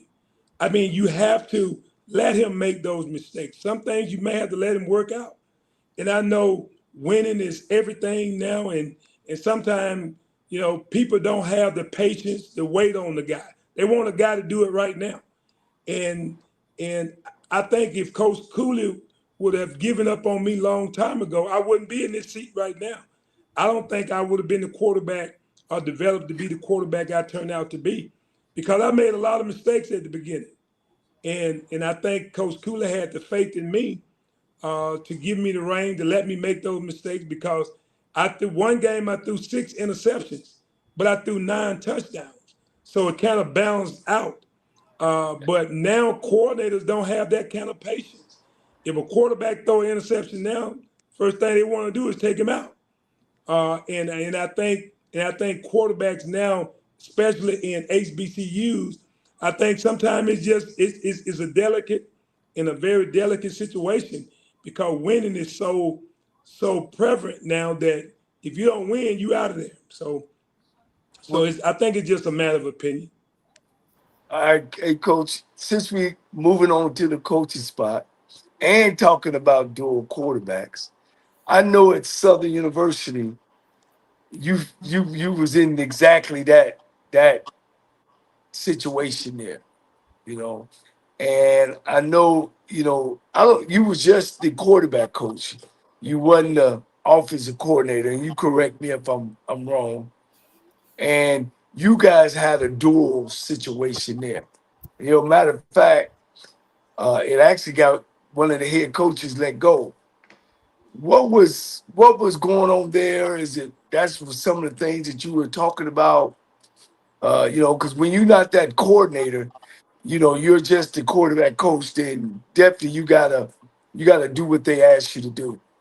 How was that situation? Because y'all had 2 guys there, and they were battling back and forth, and it seemed like they battled through the whole season. But you agree when I agree that when you choose that guy, you gotta let that guy, you gotta trust him, you gotta let him make some mistakes. My thing is, I've always said, as long as when he comes off the field, he's talking quarterback talk instead of some about he's seen and what. He's got to give me some reasons and everything else. So how was that situation at Southern? Well, I thought we had 2 good quarterbacks. Now I'm not against a playing 2 quarterbacks. I'm not totally against that. I think you have to go along with what the head coach want to do, and I have always been a team player, regardless of what I think or what I think should go. But if that's the way the head coach or the coordinator want to go, that's where I'm going to ride, and that's the way I'm going to try to get those quarterbacks to understand that. And that's what we did at Southern. When I was at Southern, I thought Noah was a good quarterback. I thought Blood at the time was a good quarterback. But they both guys brought something different to the game. Noah was more of a dual threat. Blood was more of a drop back, accurate passer. And it just was a feel. It was a feel who moving the football, and that's what we went with. And I was in support of that all the way. And the same thing with the next year, basically the same thing. Whatever the head coach want to do or whatever the coordinator want to do, that's what I'm going to roll with. Coach, were you there with Coach Dooley as well? Yes, I came in. Coach Dooley is who hired me. Were you there the first year when Yeah. when y'all? Okay. Mm-hmm. All right, Coach. So go ahead. Well, I was gonna move on to now. You know, you would stay the quarterback coach, right? And then now you here at Fort Valley State University. How did that kind of come about? Were you ready to go? Was it an opportunity to take a coordinator spot? Basically, that's what happened. I mean, Coach Marlon Watson, who's our head coach, we worked together at Alabama A&M, and he had an opportunity to be a head coach, and when we talked about it and I interviewed with him for it, it was the fact that, when Johnny, when you're in this game, you have to kind of go with people that you know. And I was very grateful and very thankful that Coach Watson thought about me to give me the opportunity to be a coordinator. At Southern, I was okay. I was pleased at Southern being the quarterback coach. I thought Coach Frederick, we worked well together. He was the offensive coordinator and the running back coach, and I was the quarterback coach, and I thought we worked well together. But whenever you get an opportunity to be able to coordinate, and I thought it was just the right time when I got that opportunity to call it again, and I took that opportunity, and I think I made a pretty good decision. Now, Coach Totten, Coach Cole prides himself and relishes the fact to call plays. You see him smiling, Coach, every time I talk about calling plays. You see what he's doing right there? That's what he do. And I see you got a smile on your face, Coach. Will you be calling the plays at Fort Valley State? Yes, I will be. And, along with Coach, I'm going to consult with him and what he want to do. I'm going to pretty much run the offense. But whatever Coach want to see, if you want to see something, we're going to collaborate together, and we're going to be able to make it work. I mean, the way Coach have talked to me, and Coach Marlon said that, it's going to be my offense. But I really believe in working together with the entire offensive staff. I think I got a great staff, and we're going to coordinate, and we're going to put it together. And, only one guy can call it. But I think everybody will have some input. The wide receiver coach, the offensive line coach, and also with the head coach. Everybody will have some input on what we're going to do. And we want to win. And I think that's what Coach's motto is. It doesn't really matter what we're going to run. Is winning is the answer at the end of the day. Now, is he an offensive guy or a defensive guy? No, Coach is a defensive guy. Coach been a defensive coordinator. He's mainly been a linebacker, special team guy. But I know Coach. He gonna pay attention to what's going on the offense, and we want him to, because we want him to be in tune of what we're doing offensively. And that's some things from a defensive standpoint that he may see that we may need to do offensively. What we need to attack by being a defensive coordinator, being a defensive guy, he know the weakness, he know what to attack, and if he say, "Hey, Coach, we need to attack the weak side of a defense," that's what we're going to do. We're going to attack the weak side of the defense. So, Coach, in other words, if the play is Y, a spider 2 Y banana, you're going to be making the call to the quarterback. The stuff behind the scenes, you guys have to work out. But you will be communicating directly with the quarterback about what the play is. That's the plan. Yes. Okay. Yeah. Now, you guys had spring practice. You've gotten in there, and how you feel as far as where you guys are coming out of the spring? Well, we didn't actually do a full spring. We got in 9 days. We just kind of wanted to feel the guys, and it was more of a trust factor for us. And Coach was trying to build that trust factor among the players, and the players trusting us, we trusting the players, and trying to put a piece together. We had an opportunity to go out for 8 days, and we did kind of see what we can and cannot do. Our numbers was a little small, but I think we accomplished a lot during the spring. I think we had an opportunity to evaluate some guys and know what we needed to go out and try to recruit. And I think we've done a pretty good job of that. I think we're still looking for some pieces. But for the most part, I think we have a base in place, and now we just have to go and build from there. Yeah.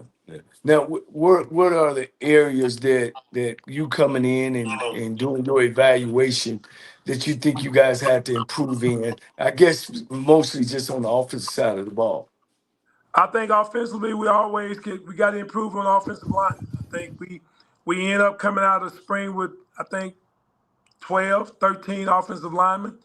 we were able to go out and sign a few more guys, talk to a few more guys, and I think that's the big improvement.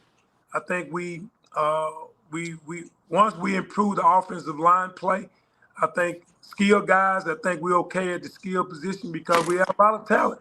It's a lot of talent here. I think we okay at the running back position.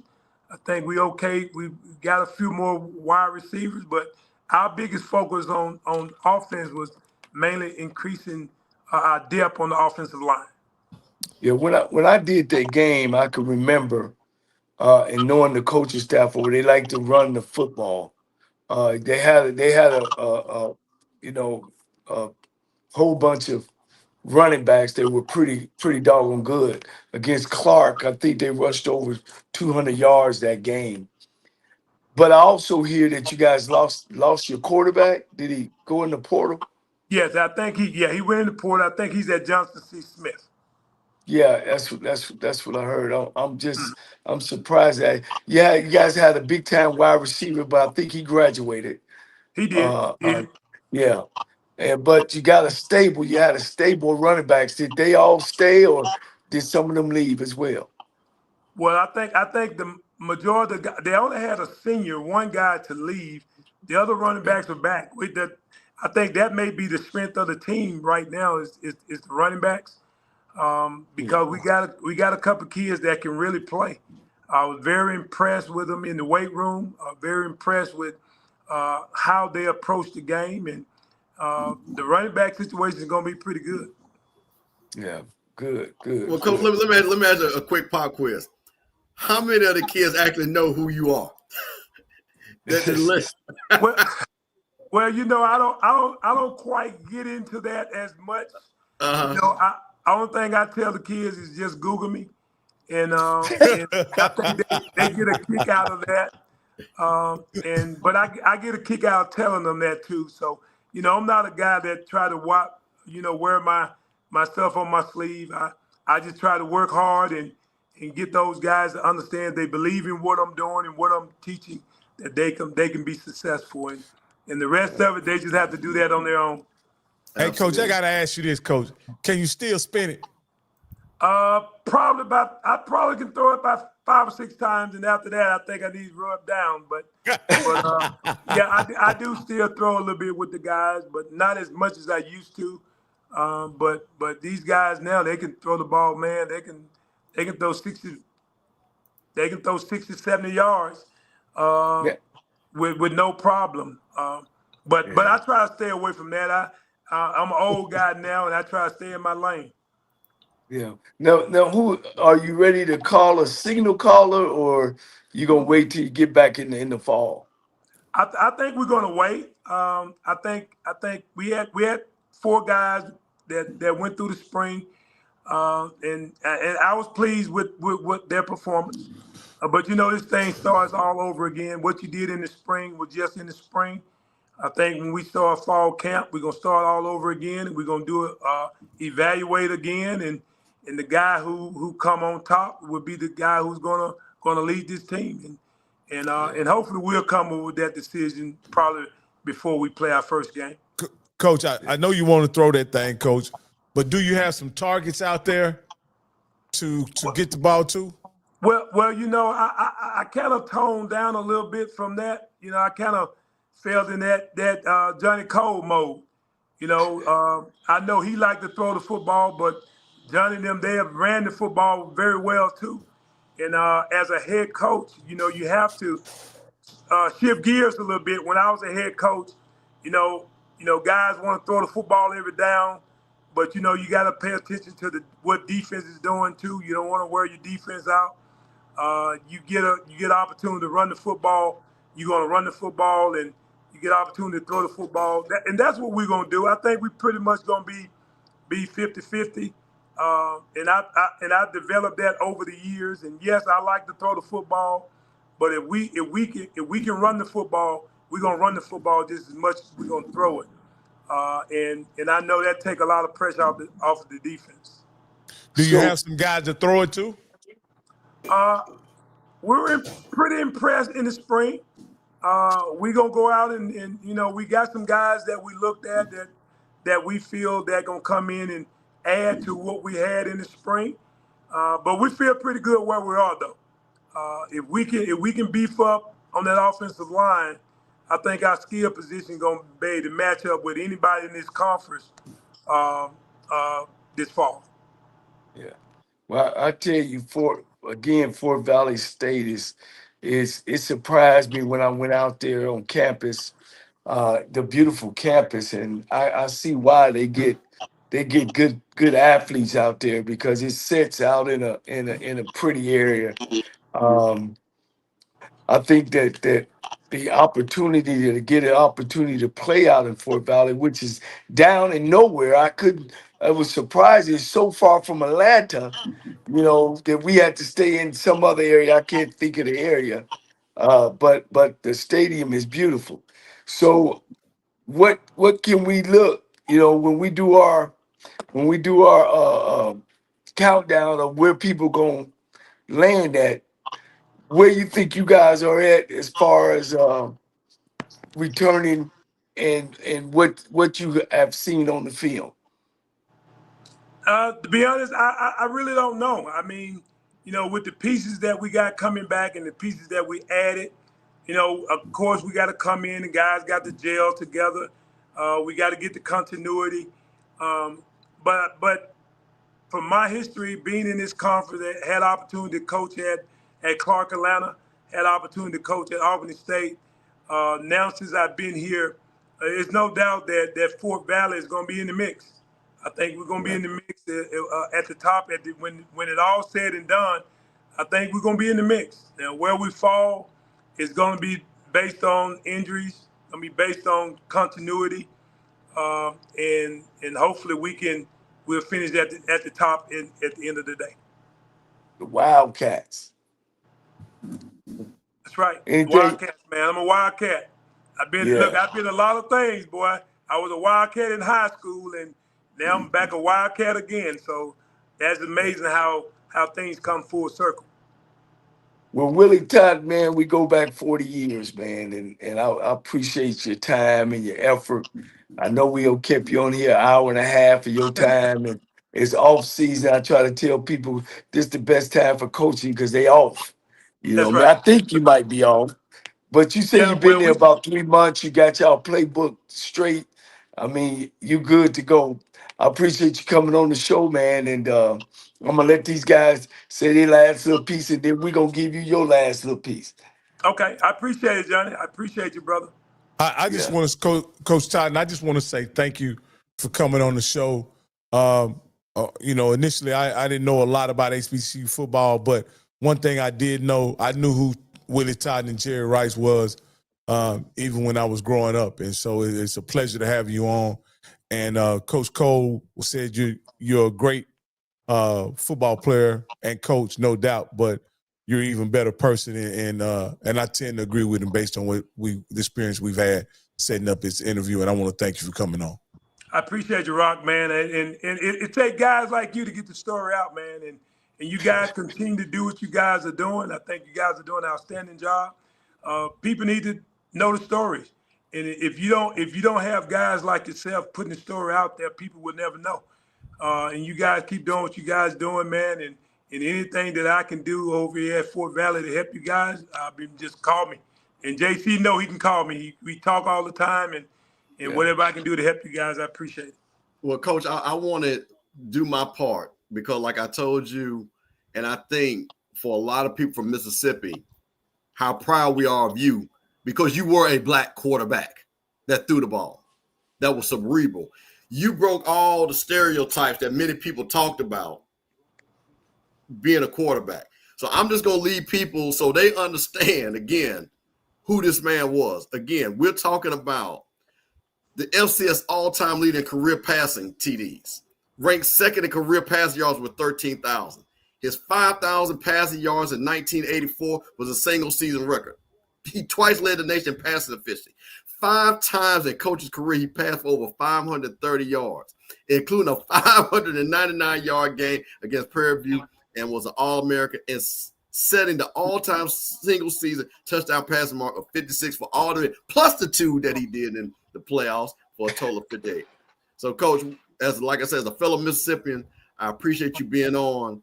I appreciate your legacy, and I hope that these young people understand if it wasn't for you, there would not be the Shadors and the Cam Wards and the Michael Vicks and all these other guys that people root for, because you guys laid the groundwork for those guys.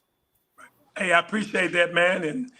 And only thing I can do is do what God had put me on this earth to do, and I'm going to continue to try to guide and lead these guys now, and hopefully you'll be hearing a lot more from Willie Totten at Fort Valley State University. Thank you. Thank you, Coach. God, Hey, go ahead. I gotta ask Campbell this, right? Campbell, who is on the Mount Rushmore of Mississippi quarterbacks? So you got to start with Steve McNair. Then you go and see now, because here's the thing. Brett Favre did not have the college career that Coach Totten had. So we're just talking college. But just to say, don't matter what order, Steve McNair, Willie Totten, Brett Favre, Manning, and Archie Manning. Yeah. now, Archie and the son. Yeah, well, Eli went on Eli. this. Peyton did not. And I always tell people Eli was the better quarterback because he wasn't scared for that smoke. Peyton was too scared to carry the mantle of his daddy's legacy. That's why he took his behind up to Tennessee, because he was scared. And then there's another guy they used to call Superman at Jackson State. I can't call his name. Yeah. You know what I'm talking about. So Yeah, Terry O doesn't make the Mount Rushmore? No, man, listen. See, this is what I'm saying. Those guys, Ken and all those guys, listen, there's levels to this. Those guys, as they say, they might be able to come to the club, but they ain't in the VIP. No, it's another guy named John McKenzie. Yeah. But even those guys, Coach, I'm gonna be honest with you. When you're talking about McNair and Totten, just on the HBCU level, it's way, so funny. Scott and them were doing their little quarterback thing. And again, I know what Perry was saying was that, I can only do the people that I watch. Well, you know what? You need to go find some old film, because all them guys could not hold the jockstrap to McNair and Totten. And it's them two, and Rocky's not even close. I mean, I'm just telling you. So you bring up another great point. I'm going to ask Coach Cole this question. Who is on the Mount Rushmore of SWAC quarterbacks? Jesus Christ, Coach. Well, then we I know a lot. You talking about Eldridge Dickey, of course those two. Of course those two. Doug Williams, man. It was just been so many, man. Brian Ransom, Tennessee State. No, he's not in the SWAC, Coach. Well, they would have to have a down mountain over about 10 skulls. No, I'm just talking about SWAC. SWAC. Yes. Mount Rushmore. Yeah, you got, of course, those two, Willie Totten, McNair. I like the John McKenzie at Jackson State, won 3 SWAC championships in a row at quarterback. But he had a great tailback in the counters, and another kid, I can't think of his name, but you probably can think of his name. Shador, he came in and threw for what, 4,000 yards in one season. His name got to be mentioned. So let me say this. Now, I'm not a SWAC historian, but this is who I would have based on everything I've put in. Y'all tell me how this would be. Of course, it'd be Steve McNair, it'd be Willie Totten, it would be Doug Williams, and I'd have to put Bruce Eugene. Yeah. See, that's another great one. I had the pleasure of either playing against those guys or watching them play.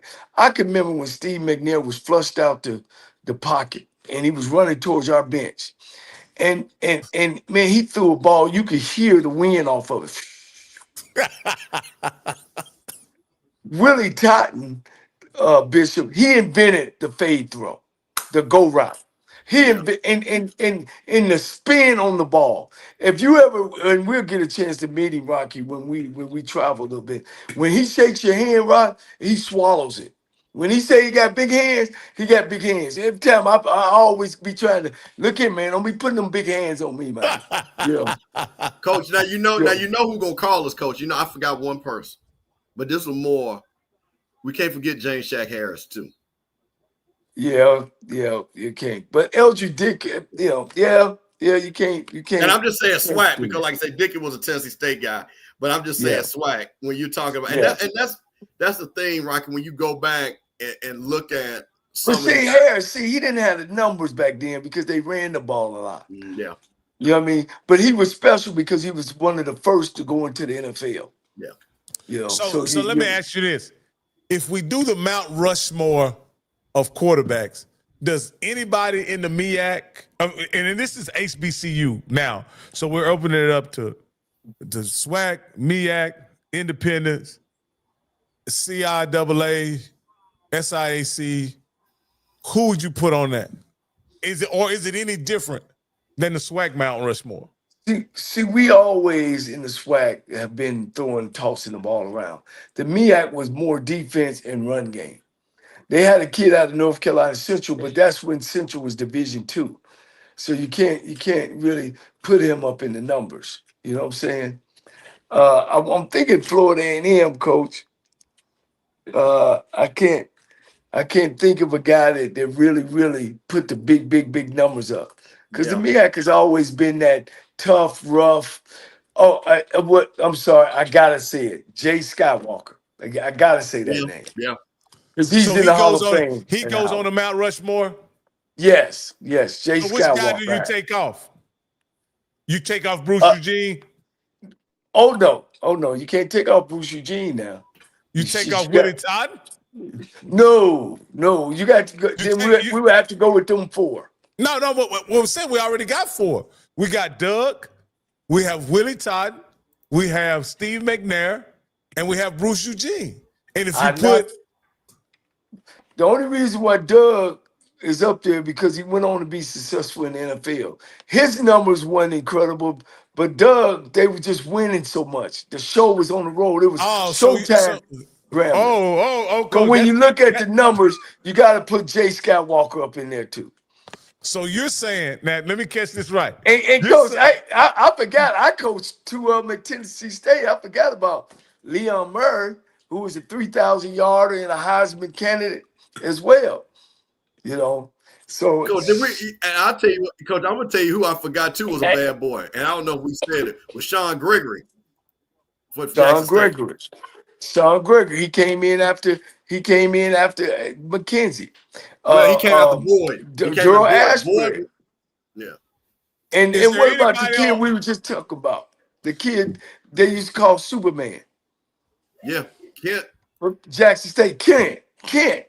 Kent was a bad boy. Kent's throwing motion was just awkward, but he was a bad boy too.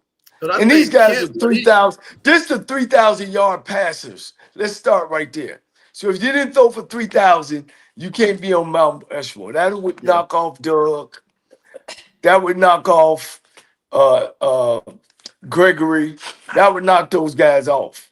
Then you left with Totten, McNair, Eugene, and maybe Leon Murray, who was a 3,000-yard passer. What about Jay? Did Jay go over 3,000?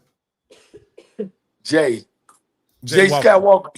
Yeah, I think he had 1 year 3,000 too. So that's. So what about this guy says? Me Jones. It may be a lady. So excuse me, I'm not sure. She says Bruce Eugene was the greatest QB at the HBCU level I ever saw. Well, he was the biggest. You can say that. But boy, and he could spin it, boy. He could spin it with the best, boy. He could do it, man. Smart, very intelligent. He beat me in the SWAC championship game. Should we even acknowledge this from Glenn Big Baby Davis? Listen, Akil Glass, man, listen. As far as new era quarterbacks, yeah, I mean, new era guys. I mean, we threw 3,000 at least twice. Yeah. So Coach But Cole, here's the other thing. Hold on. Here's the other thing that all them dudes done. They won. They won championships. let me just ask a couple questions because we got in this conversation we're missing a lot of schools. So I just want you to give me a quarterback from. Give me the. I'll let you give me the Southern guy, Mr. Campbell. Who's the greatest Southern quarterback of all time? Man, I'm gonna let Coach answer that because I'm gonna be honest with you. Because I'm just trying to think of Southern always had like dual threat quarterback. They just didn't have a guy that was just like slinging. When I was there, they had two quarterbacks. I recruited one of them. Was Eric Randall, who won the SWAC championship twice. I remember him. Wasn't he an LSU but he wasn't guy too? Yeah, he wasn't no passer though. He was a LSU guy though. And a guy named Sam George from Southern. He was he was about 5'8". I recruited him out of Opelousas, and man, he could throw it, Coach. He could throw it like he could throw it. So we already took care of it's kind of like Jackson State, Mississippi Valley, and Alcorn. Let's talk about Alabama State. I think we all can agree that Tavares Jackson. Yeah. Man, Coach, I forgot, man. Darnell Kennedy, 3,000-yard passer, ranked in the top 5 in NCAA throwing the football. Started 4 years in a row. Incredible. I had opportunity to coach him. He was incredible. He played in a Senior Bowl down in Mobile. That tell you how good he was. I forgot all about him. You know, he broke a lot of broke some conference records as well. Oh, okay. So is that Alabama State or is that Alabama State? Alabama State, yeah. So Gil Glass, Alabama A&M. Couldn't touch. He couldn't touch Darnell Kennedy. Couldn't touch him, Coach. So who do we have at FAMU, Coach? Is Musa the greatest quarterback to ever don a? You had Bonner and what's my man, the head coach at Albany State? Quinn Gray. Woo, he can play. Yeah, Quinn Gray, Bonner, Quinn Gray. Yeah. Quinn Gray was cold. He was cold. That was the one that we run that Gulf Coast offense and we were just killing everybody. Yeah. See, Rocky, let me tell you something. See, everybody can do that talk, but see, we was winning playoff games. And everybody can't say that. We was winning them. And what about when we go to the Texas schools? I'm gonna go with KJ Black probably at Prairie View. I don't remember anybody else other than him. Yeah, KJ Black.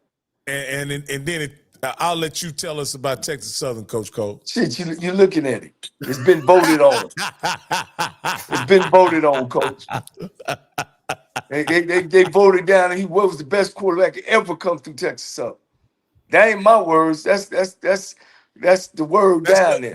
You know, such a team, Coach. Every time. And I didn't throw for 3,000. I threw for 2,500. Hey, I got my own pick. This is my pick, and Coach, I gotta go. I'm buying. On a count of 3, if you at home with me, 1, 2, 3, and your buddy. That's the Texas Stop Southern quarterback. with that man. To me, that's my Texas Southern quarterback right there of all time. Yeah, he was a flash in the pan, Coach. Yeah, he was a flash in the pans, Coach. Well, hey, I honestly, I hope Andrew is healthy, and I can't wait to see him play this upcoming season at Alabama State, Coach. I'm really looking forward to him playing, and I can't wait. I had an opportunity to talk with the dad, and they feel real good where they are. They're taking it real easy.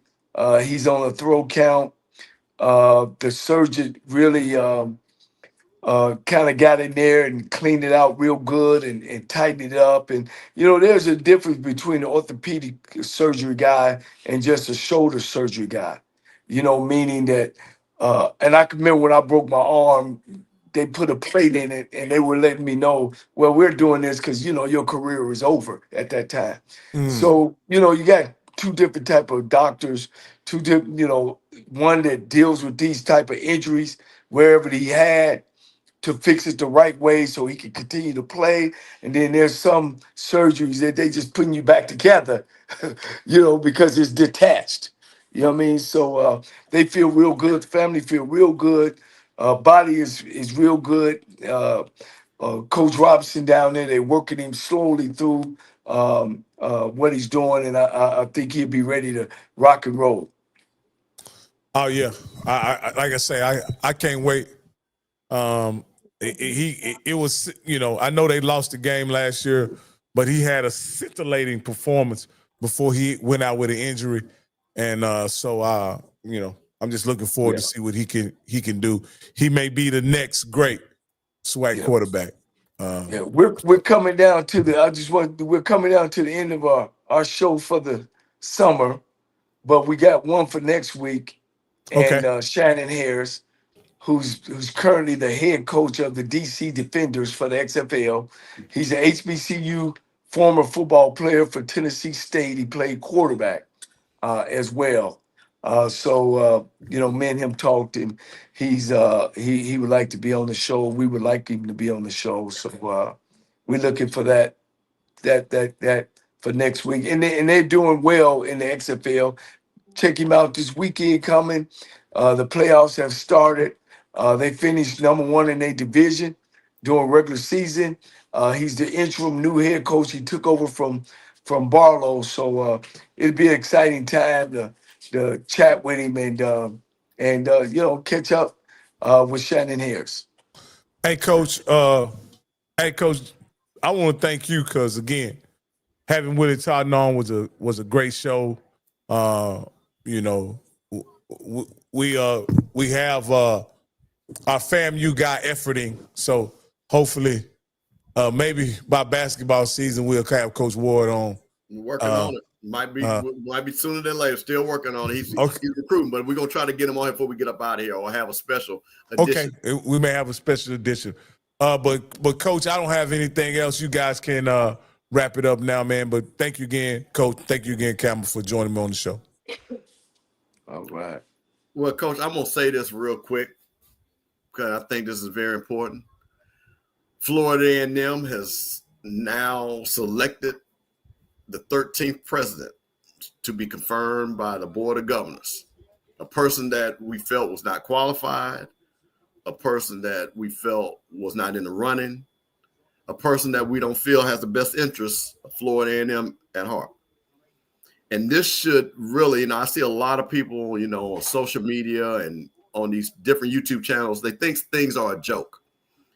But I want everybody to understand something. Our HBCUs are the biggest suppliers of African-American wealth and power.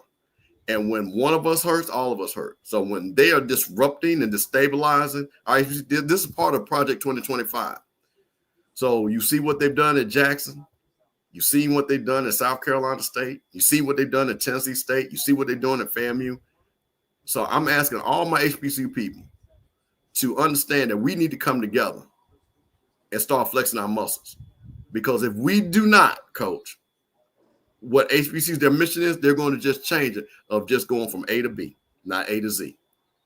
So I want everybody to understand that. And like I say, you see the FAMU people, and like I say, shout out to the 4 people that voted against her, and Kristen Harper, our chairwoman, the board of trustees, very proud of her because she did her damn thing. But like I say, I want my people down there in Jackson to fight. Do not let those people once again give you a bad president. That school deserves better. FAMU deserves better. Tennessee State deserves better. And I'm really, really hoping that people do their research and not just make a joke of all these presidents. Again, I know we laugh and have our fun, but this thing has become serious, y'all. This thing has become really serious.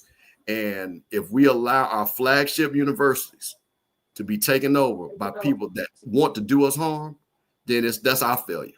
So like I say, Coach, we need to tie a rope, Coach. Got to tie that rope. So I appreciate you. Thank you, Coach. And thank you for allowing me to talk to Willie Totten. That was one of my great people that I idolized, and it was an honor to have him on tonight. Yeah. Appreciate it, man. And, just FYI, there's over 20 presidential positions open in HBCUs right now today. over 20 presidential offices or positions to be the president of colleges in HBCU. We change presidents like we change socks on a shoe sometimes. And it's hard to build continuity when you got so much turnover. One of the things I've always said about when we talked about HBCUs is make sure they got skin in the game. Make sure, and it's a lot of HBCU graduates would love to come back and be a part of these universities. So that's kind of how I seen it. Hopefully, we trust in our board of regents to choose the right people. But as the world continue to turn and as things continue to happen in our world, but there's a lot of great things. I think social media or media period sometimes uh, put on so much negative stuff that there's so much great happening. So as I always say, if you feel yourself at the end of the rope, tie a knot and hold on tight, because ain't nobody bad like you.